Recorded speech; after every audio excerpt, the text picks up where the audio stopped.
Hello అందరికీ. ఈరోజు నేనైతే ఎగ్ ఫ్రైడ్ రైస్ చేస్తున్నానండి. సండే ఎగ్ ఫ్రైడ్ రైస్ ఏంటా అని అనుకుంటున్నారా?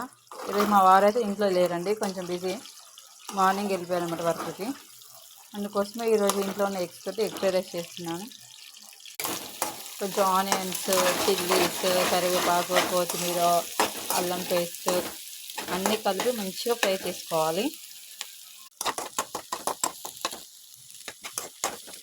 కారం, పసుపు, మసాలా, సాల్ట్ ఇలా అన్నీ వేసేసుకొని లాస్ట్ ఫైనల్గా కొంచెం మిక్స్ చేసుకొని తర్వాత అన్నం వేసుకోవాలన్నమాట.